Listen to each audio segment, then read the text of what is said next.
Wonderful. I'm going to show you to everyone right now. Beautiful. So, without further ado, let's jump straight into it. Can you introduce Yeah, yourself to our community? Because I don't think they were able to meet you before, not at least not here in the What News. sure.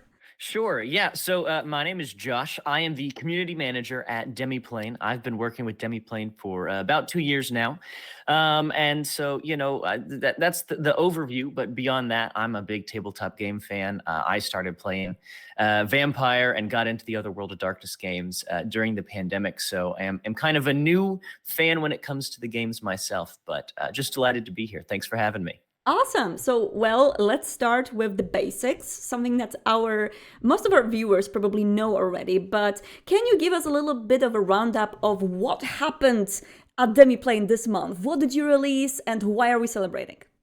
Yeah, so Demiplane, we make digital tools for tabletop games, and that includes our Vampire Nexus. We've got a Nexus for Hunter as well, but particularly for Vampire, we were very excited.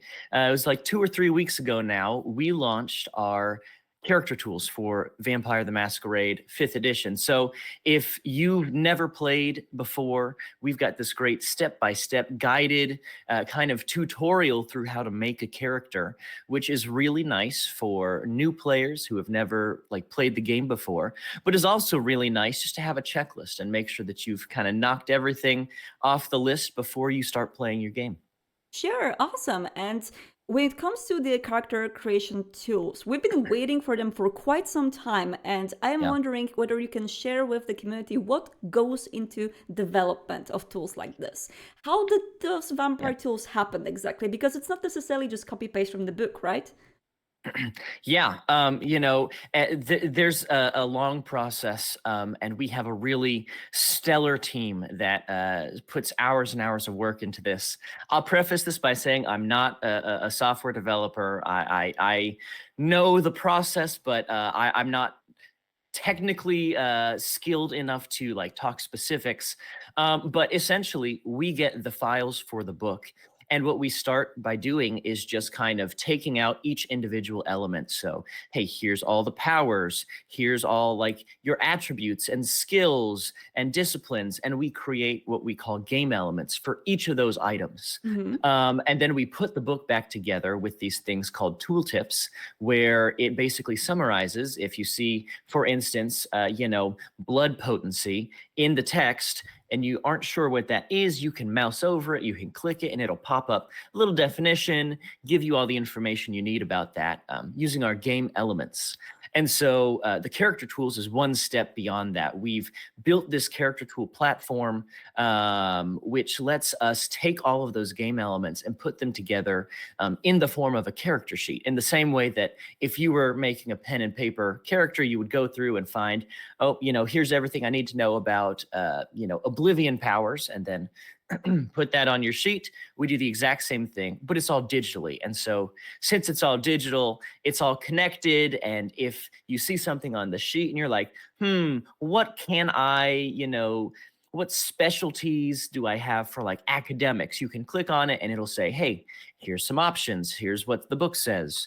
And so, really try to make it as easy as possible to find whatever information you need, whether you're at the table in the middle of a session or preparing, ahead of time, or just reading for fun, because reading rule books is fun, right? It is. And of course, knowing you're not a software developer, do not worry. We're not going to ask you about sharing lines of code or the Oh, tricks thank that you, goodness. that you were doing. But I would love to ask you, about your personal role-playing experience and how it built into like using the playing yourself. So what is your Yeah. background as a role player? Yeah, so I actually got started in college doing wargaming, like big, Hmm. drawn out battles with hundreds, if not thousands, of minis. And from there, one person in our like wargaming group was like, "Hey, you should try playing this D&D thing. You might like it. It's the same thing, but you're one person instead of 10,000 people." And I thought, yeah, that sounds pretty cool. I'll check it out. And so it's just always been a hobby. I was exploring new games, trying new things. And then when COVID-19, the pandemic happened, and at least here in the States, like everything locked down. Yeah. We couldn't leave our houses, and so I was like, well, I've got all this newfound free time. I might as well go pick up some new games, start playing. And so I started playing Vampire the Masquerade. And really funny story, if you'll let me share it. My first vampire character like creation experience Yeah. was a disaster. So we were playing this like Wild West themed, just like single game session for our Chronicle. It was pretty quick. And so because it was like Wild West, we were like a slightly older generation of vampire. I think we're like 8th generation. And so if you're familiar with the rules, there's like a certain number of experience points at each different level. Yeah. And I was going through character creation. This was my first time. It was at the end of a long day of work, and I worked at healthcare at the time. So it was a long day, and so I sat down at like 2 a.m. to make my character for the next day. That the session was the next day, and I was going through like scratching my head trying to figure out like everything I needed, and I just completely forgot that I got experience points as part of like the character creation process as that generation. Yeah. So like I go through, and it wasn't like a terrible process, but it's time consuming because I didn't know any of the rules. This was my literally first time like reading through the book. So I'm going through and I'm picking options, and it takes me like maybe an hour 15, and I've got my character and I feel really good about it. And then I show up to the game the next day, and everyone is way more powerful than I am. And I was super confused. I was like, wait a minute, you have how many dots in that? Hold up. Your blood potency is what? Um, I had forgotten to spend all of my experience points. And so I had to go through like while we were playing and figure out, okay, wait a minute. All right, 3 dots for that. Experience, okay, 5 times, whatever, and do all the math in my head while Yeah. we were actively role playing to level up my character to the place where I should have been. Which, I chalk it up to reading comprehension at 2 a.m. Don't make your characters at 2 a.m. That's my life lesson But here. like even if you don't, like I created so many V5 characters already, and V5 character creation system is pretty simple. It's not that Yeah, difficult. it's not. But I still always like, this is my like rule of thumb. I always make at least one mistake when I make a sheet on my Mm, own. And I used to, mm, because I roleplay on this play by post server that is extremely rules. Like you have to play by the rules. And if yeah. there's like one mistake in your character sheet, they're not going to accept it, so you have to resubmit. Mm, And I've been mm. like, every single time I submitted the sheet, I had to submit it at least twice because I never got it right at the first time. There was like always a specialty I forgot or something. So for me, it's a godsend tool, really.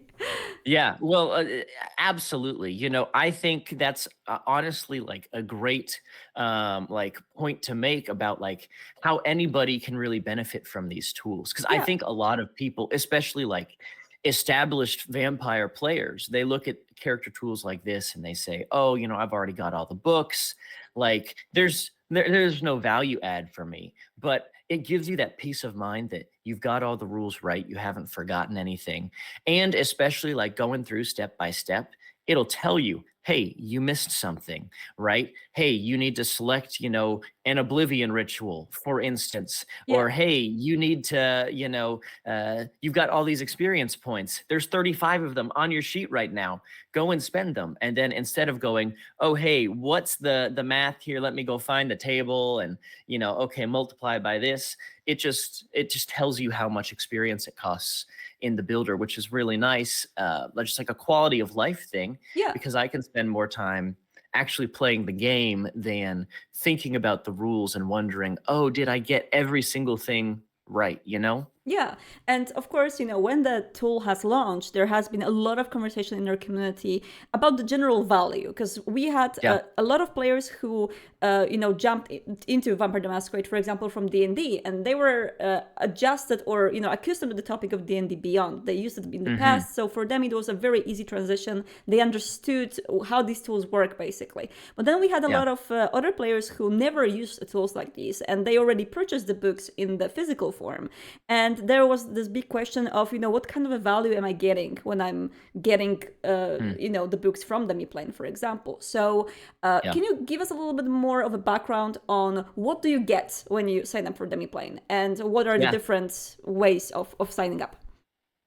Absolutely. So, yeah. We'll start with just like what's the value add here, because it's a great question. Yeah, I'm the same type of person. Like, I'll be very skeptical when I like see ads for something online. I'll be like, okay, but does that actually like what does it do? And I think that's a super valid question. So there are three core like tools for the Vampire Nexus right now. And so with Hunter and all the other games that we support as well, those are additional. Eventually, every Nexus will have all three of these pieces. yeah, But we start each one with what we call the digital reader, which is quite simply what I talked about earlier. We take the books apart and then we put them back together with all the links. So as you're reading and you see, a reference to a lore sheet, you can click on it and it'll take you to the lore sheet, or you can hover over it and get all the details for whatever the particular thing is that is. If it's, resonance, what's resonance? You can mouse over it and you'll have a little tooltip that says, hey, here's what resonance is in like 2 sentences. It's super easy to understand. yeah, And so it's really easy to just read through something quickly and then find all the related sections of the rules. And what I like about that in particular compared to like a physical book, especially at the table, is you can just go and look it up real quick and then you've got it on your phone. And like I go to a lot of conventions. I don't want to carry 8 books with me or yeah, 10 books with me, or for some of these tabletop games out there, 30 or 40 or 50 books with me in order to play a game. It's nice to have my entire library on my phone. yeah, It's searchable. It's got all these tooltips and links that are super easy. And then also, right, like, my personal preference, why I like the digital reader over a PDF, is you don't have that 2-column spread. It's optimized for yeah. whatever device it's on. So it's a single flow of text. You don't have to go back and forth. You don't have to, like, if you're going back and forth from sections, you can just use the back button. If you need to navigate back somewhere, you don't need to remember what page it's on and then flip back. It's super easy. I was just going to Um, mention that because for me, using PDFs, I love PDFs over physical books, even though I get the physical books to look nice on my shelves. But PDFs definitely great, but never on mobile. It's just yeah, not a yeah. good way to browse them. If you've ever tried to use a PDF on your phone before, you've got to zoom way in and okay, this Yeah, column of text and that column of text. It's a headache. Not for me. Maybe some people like it, but it's not for me. So our second like valuable feature that we offer is what we call our game rules, our listings. And so if for instance you're someone who's familiar with D&D Beyond, it's the same general concept. Is what are all the clans and a quick overview of their powers. Just it's a list of all of them, so you can see them side by side and compare them.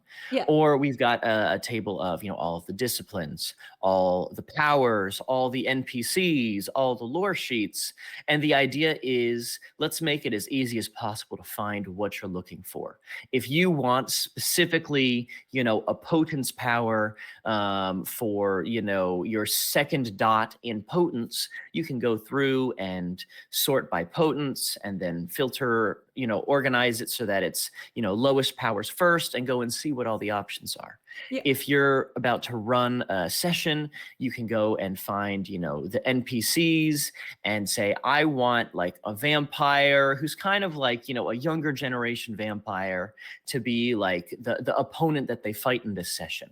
And we've got them all just in there. So you go through, you search, you put in your criteria, and boom, it's there. You've got everything you could want to run a session with stat blocks, with all the details, and it's really easy. It's searchable, and as more and more books are added to the game, that becomes even more valuable because I don't remember what book some of these things are in. Like I've got a yeah. good memory. It's not that good. I couldn't tell you where this particular like power came from or that particular lore sheet came from, because like I'm familiar with the game, but No one's got time to memorize where everything from every book comes from. It's easier just to look it up online. You find it real quick, and that's what we offer is a great resource. So that way, if you're in the middle of play and you need to look something up and refresh your memory on what it does, you type it in the search bar, boom, it's loaded up, you got it. And then, So of course, character tools. of course, let's sum up. We have the digital reader with all the features you mentioned. We have the rules, like tool set and Yep. browsable rules, character creation Yep. tools. But there's also the whole layer for professional storytellers and also people who want to play online. Can you give me a Yeah. little bit more information about this? Because I think like this is a big added value to a system like this on top of, let's say a PDF, because you can Yeah. actually jump in and start playing with people, even if you don't have a group, right? Yeah, absolutely. And what I'll say as we talk about this is Demiplane, the account is free. You don't have to pay a single cent to sign up. And you get full access to our matchmaking tools, groups, basically like for free included in that as well. If you have an account, you can use our voice and video call platform. And so let's say that you and I wanted to, start a group with some friends and play, a Chronicle of Vampire the Masquerade. If we didn't want to pay for like software, if we wanted a great video and voice conferencing platform, we could use Demiplane's video and voice conferencing platform to do that. And the way it works is we make a group. I'll add you. We'll say, I'll be the storyteller this time. We need to, invite some people to join us, but we're going to call this game, I live in Chicago, so we'll call it, the Chicago Chronicles, and we'll make our Chicago Chronicles group. And then we say, hey, like we want some people to join us, and you can turn your game on in the matchmaking system. It's optional, but we've got matchmaking. So you can go and find other people who want to play Vampire the Masquerade. Sign up for your game, whether it's a paid game or a free game. We support both. So if you're a professional storyteller, that's awesome because you can run professional games on Demiplane and get paid to do it. Yeah. But I think that's a great resource, especially if you're new to a game and haven't had a chance to play it yet. You can come and get all the rules and everything you need on Demiplane and then sign up to play a session of that game while you're at it to learn how the rules work. And so then, like I said, we've got a voice call system, so you can actually play right on Demiplane online if you want to. It's got chats and journals and options, so that way you can like keep all of your records for the game in one convenient place. So, right, I do like streaming of tabletop games Yeah. sometimes, and whatever software we use, whether it's Zoom or Google Meets or something else, Discord for the video call. There's nothing built in for taking notes and keeping them. And so I have to have like a Word document or a Google document open in the other tab. And then I have to have my character open in another tab. And then if I want to look up rules, it's got to be another tab, right? And suddenly you've got 4 tabs open just to play a game. And that's a lot. And so really our idea is let's put it into as few tabs as possible. And so, well, I'll caveat to say we haven't put character tools into our matchmaking yet. That's coming soon. That's the idea, where you'll have everything you need for a game session, voice video calling, your journal, ability to talk with your other players, safety tools, your character sheet, rules reference, all the books you could need in the call with you. And so you're like, hey, I want to look up a rule. Great, click, click, and there it is. That's the rule. Everything you need to know in one convenient place to make it much easier to play your tabletop games rather than spend time looking up the rules. Well, we actually have like a cool input from one of the live chat members who says that I pay $5 a month to share my books with up to 25 of my players. My players love the service.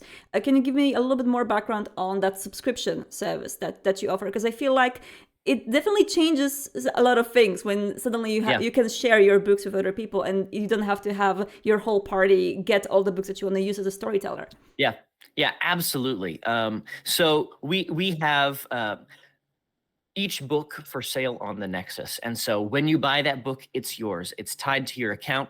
As long as the internet exists, it will continue to be your book. And that's what I, always like to say. You're not renting it, you're not leasing it, you're buying it. You own it, it's yours. And then, like this user mentioned, we have a membership for $4.99 a month, Yeah. or you can get that membership on an annual basis and save 20%, which is a pretty good deal. And that lets you share all of your books with up to 24 other people. Just like if we were playing a game at my house, everyone would be able to use my books because I've got them on my bookshelf. Yeah. It's the same concept, but it's online and it's 24 people. And that's a lot of people to have in one house. And then that also gives you unlimited character slots. So by default, you get 7 character slots. That's enough to be in 7 games. But especially like as me, a storyteller, right? I like to have lots of NPCs, have them all fleshed out. Or if you're playing in a lot of games, you might want more than 7 character slots. Yes. And the membership also gives you that. So that way, you can keep all of your NPCs organized in your, character tools. And that way like the you number don't have to look them up. And the number is endless when you have membership, right? Yes, it is as many characters as you can create. And honestly, like we've seen some users make a lot of characters. There's a few people with like hundreds, like multiple hundreds of characters, which is really remarkable to me. We need to find a record so holder. We need to really find someone who has like the top amount. We do. Do you think you could hold the record for most vampires created on the character tools? No, because I overthink every single one of my characters. So I have like in total maybe like 30 something in the 5 years they play. So definitely not fair more. enough. But yeah, a few hundred is amazing. So what is next for Vampire Nexus and for Demiplane in general? Like we have really cool tools for Hunter as well. Maybe you can give us a little bit of a sneak peek of what we can expect.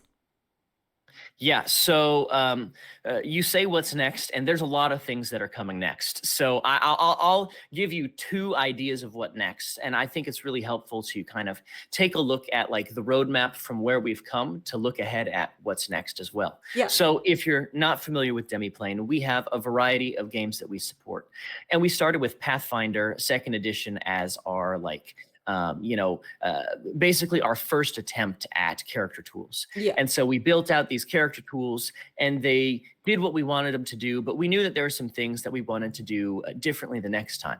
So then we built out our Avatar Legends character tools. And we found that we figured out some ways to do it better when we did it with Avatar Legends. And then we said, great, now we're going to build out our vampire character tools. And there's some more things that I think we could improve on the process. And so vampire came next. And it is like so far the cleanest, crispest, like most like well-performing of our sets of character tools, because we've been able to apply the learnings from our first 2 attempts to do it even better this time. Yeah. And so what's next is, one, we're going to keep improving the tools. So as we've had learnings each step of the way, we're going back and applying those learnings. So that way everything is kind of up to par. And so that's, from the Demiplane, like larger, kind of taking the 30,000 foot view for a moment, we're trying to get all of our sets of character tools up to this really high level of performance. And so each step as we learn, we're taking those learnings and we're applying them. So when we get to Hunter, which is on our roadmap for character tools, they're going to be such good character tools because we'll have at that point a lot of experience building character tools, and each set of learnings along the way is going to make it even better and better and better. So the Hunter character tools are going to be great. But also next up right now for Vampire Nexus, we are starting to think very seriously about 2 key features that are very important to us. And the first one is homebrew. I think every storyteller out there has thought, oh, it'd be really cool if I could, add my own power that does something like this, or add my own lore sheet for my world because, I've added this key thing. And that's really helpful for us for games like Pathfinder, but Vampire is going to benefit from homebrew significantly as a way that you can create your own NPC stat blocks. If you want to go and, add your own clan, for instance, you could homebrew something like that and it's yours. And you can add that to your collection information and then share it with your players, and your group could use it, which is really exciting, especially I think for people who love to create their own stuff, right? Like tabletop gamers, we're all creative. We have an opportunity to really like make a platform for your creations to shine and share them with your friends and share them with your community and shine a spotlight on the cool things that people are creating. So homebrew is something that we're just starting actually working on. We've been conceptualizing it for a while, and we're finally ready to start going, okay, how do we actually build this thing so that way it's super user friendly, makes it easy for anyone, whether you're an experienced player, whether you're an experienced software developer, or someone who just decided they really like Vampire and had a great idea and they want to build it out even though they've only played it in a couple of games. Yeah. And then the second feature that we're beginning to work towards here now is exporting your character sheet to a PDF, right? Sometimes you go to a convention and you don't have good internet connection, or sometimes you're playing with friends and you don't want devices at the table because it's an easy distraction. Even if you're using it for character tools, it's easy to get distracted. I'm one of those people, right? Like if my phone is with me, like I'm scrolling through memes, TikTok just comes up, I can't help it, and then I'm just in that black hole of time for hours and hours and hours. So it'll be possible for you to export your sheet to a PDF, and that way you can take a paper copy to anywhere you're going to game. And we've got a whole bunch of other great things that we're working on, but those are kind of the two next steps for the Vampire character tools. Amazing. We are working through like adding more of the books to the platform that we don't already have. We're working through that backlog. That's one of the things about, we're only been doing this for about 2 years, and there's more than 2 years worth of books. And so we have to go and play a little bit of catch up. But we're working really hard to get through all those books so that way everything is on the Nexus, and that way you can have your entire library there if that's what you'd like to do. This is amazing. You covered everything I wanted to ask you about, because the community is asking the most about homebrew, new books, and like in general, like the features that you've mentioned. And PDF export is something that we've heard a lot of times since the character tools launched. So thank you for addressing these wants and needs. I've seen more teased and answered in replies on the Demiplane Twitter account. So last question to you personally, Josh, because we have a question from a chat about this. What is your personal clan? We need to know. So here's the thing. I started watching LA by Night a number of years back, and I was really drawn to B. Dave Walters' character, Victor Temple, and I said, I think Ventru's the way to go. And in my mind, it's because you have like this really charismatic person, but there's also like in this position of like authority and power. And so I would say that I'm a Ventru, but I've only ever played a Ventru and a Gangrel. So maybe I'll play some more characters and find that I love something else. I see. And where can we follow you and Demiplane on social media? Yeah, well, I'll start with Demiplane because we're doing some really cool things, and I want to make sure that you, if you're interested, you get a chance to check us out. Yeah. You can, of course, go join us at demiplane.com or vampirenexus.com and check out all of our character tools. But stay tuned for updates on all of our social media channels at Demiplane RPG. That way, we're an RPG company. We're not just, making airplanes, halves of airplanes. That'd be kind of silly. But then you can follow me personally at Joshua M. Simons on all social media platforms, or check out my website, joshuamsimons.com. I do stuff there too. Thank you so much, Josh. This was very in-depth. I'm happy that we heard more about what you're planning and what is your response to the community's needs and wants, which is great. And well, I really hope to have you here again sometime after we're going to introduce more things to the Nexus, and after the tools are going to expand. In the meantime, thank you so much for your knowledge and all your insight, and have a great night. Thank you. See you. Bye.